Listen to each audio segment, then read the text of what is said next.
You need etiquette.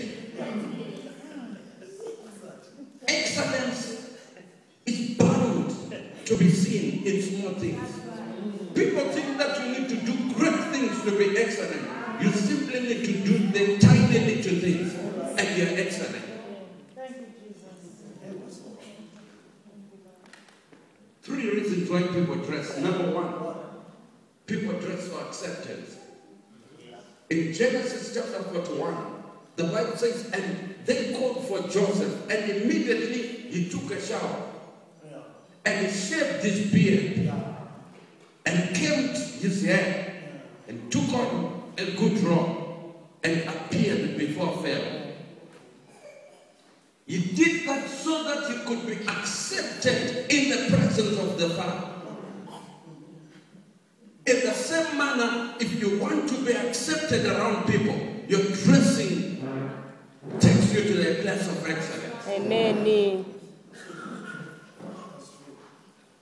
Don't just throw clothes on yourself.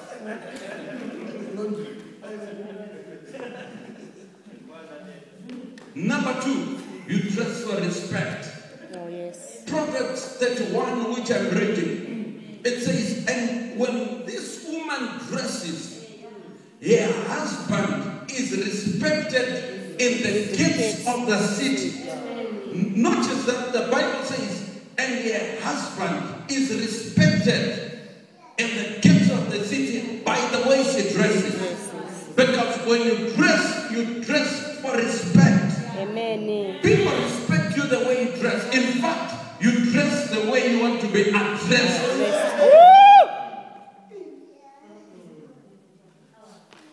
The last one, people dress for seduction or for attraction. Proverbs 7 verse 10. The Bible says, and there was a woman adorned like a prostitute. The Bible doesn't call her a prostitute. It says she was adorned like a prostitute because of her evil intent in her own heart.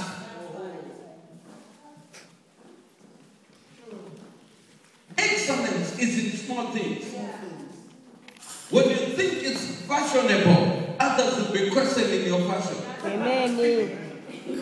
But the challenge is we are in a society that doesn't ask each other. Oh, okay. Oh. Mind your business. But I'm talking of the people who understand their God. And people are mindful about their brother. And people whom when God asks them, Cain, where is your brother Abel? They can give an answer. Don't be like Cain who says to God, am I my brother's keeper? You are your brother's keeper. Hallelujah. Excellence denotes that someone has spoken to you and you need to reciprocate, speak to others. Amen. We need each other. And it's important.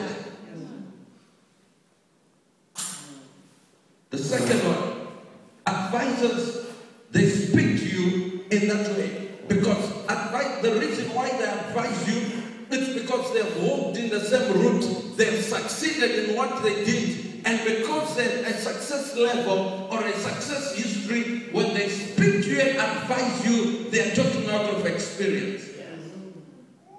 If you want to be married, you go to a marriage advisor. Amen. He advises you because he did well, and he gives you advice on that. Notice that advisors, they don't impose.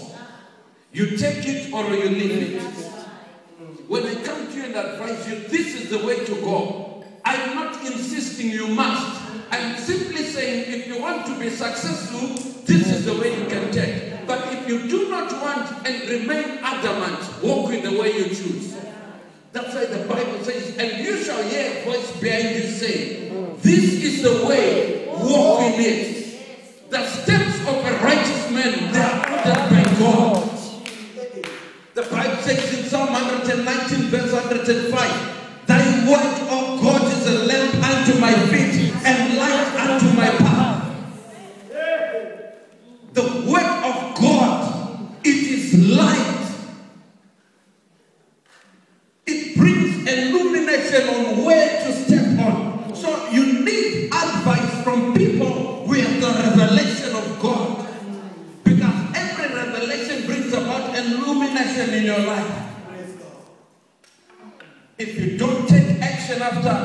advice, this happens. If you don't like action, you auction the action. Amen. Amen. Amen. Group number 2, you need counselors. Notice the difference between advisors and counselors. Counselors, they are people whom you trust. You go there because you want their word. Normally they give you a yes or a no.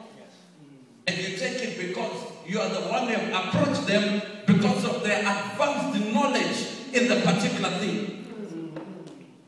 I want to start a business.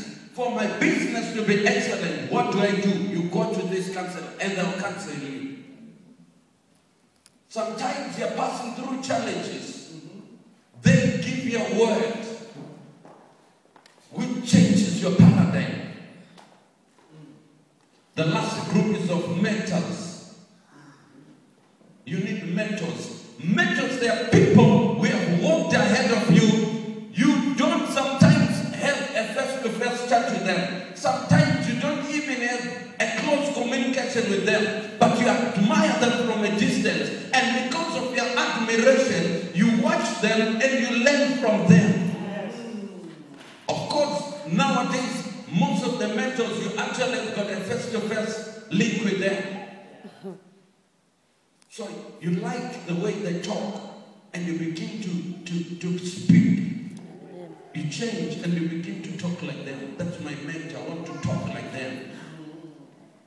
You get what is called received pronunciation from them. What they do, you become. 1 Corinthians chapter number 11, verse 1. Apostle Paul says, imitate me as I imitate Christ. The ultimate goal of mentors is not for you to become like them. Is that at the end of the day, you'll be like Christ. Amen. Paul says, imitate me as I imitate Christ. Because a teacher, a student is not greater than his master. No. But when a student is well taught, he can be like his master.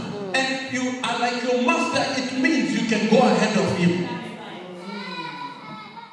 And be like Christ. Paul says in Galatians 2 verse 20, it is no longer I that lives, but Christ that liveth in me. Until you come to a place where you are Christ-like. Those are the first 2 groups. The last group, you only have one in the group, the fathers. We are living in a fatherless generation. The Bible says, I will turn the hearts of the fathers to the sons, and the heart of sons to the fathers. But we are living in a fatherless generation. We need fathers. The reason why we need fathers is because fathers, they speak to your life and speak to your situations without you being offended. Hallelujah. The Bible says, Jesus speaking in Matthew says, if your fathers, as evil as they are, know how to do good things to you, what about your Father in heaven? Notice this. Jesus acknowledged that every father, they may be a criminal, they may be a big father, but as long as they are father to you, they don't do evil to their children. They do good to their own. In Hebrews, I believe Apostle Paul wrote Hebrews. But notice this, in Hebrews, the writer of Hebrews says,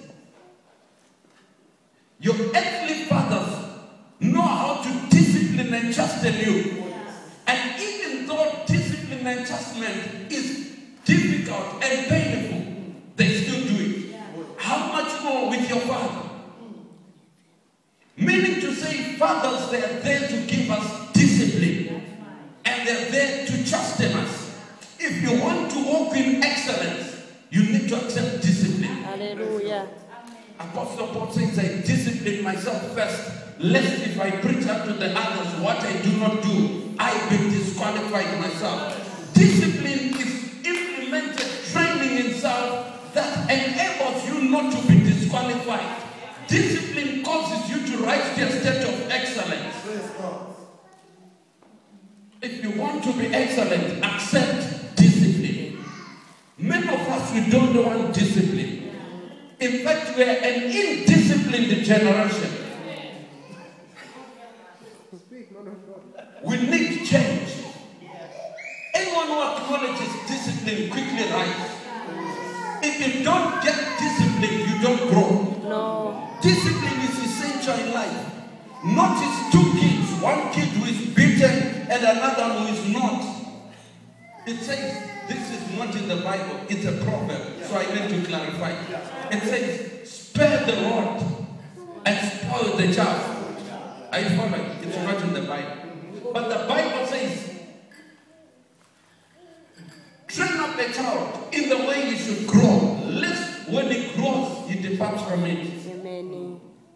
I follow it. Yes. It says the rod is meant for the back of the fool. Yeah. It says, beat a child. Yeah. You need to discipline them. I'm not against the government rules. Actually, I'm not telling you to go and beat them. I'm saying go discipline them. Hallelujah. Are you following? Oh, yes. It's the way you define the word beating. I'm saying go beat them harder. Are you following? Yeah. That they be disciplined. By the word child, I'm not implying children. I'm implying the children of God. We need discipline. We need character. We need change. Oh, yes. To be instigated in our lives. Actually, we need to put it in ourselves. Personal discipline. We need to discipline our lives on what we eat, what we watch, what we do, what we hear, what we say. Amen. Things that we do, we need discipline. Amen. Excellence comes out of discipline. The Bible says in Daniel chapter 1 verse 8, and Daniel purposed in his own heart. Discipline means you are purposefully making a decision that you will not violate yourself. Are you following? If you are to rise to a state of excellence, you make a conscious decision to change. Change is inevitable, but the challenge is change is the most resisted thing in life. People hate change, but the bad news is if you do not appreciate change, change itself will either change you or kill you. You understand weather better than us because your weather here changes drastically. When it's winter, it's winter.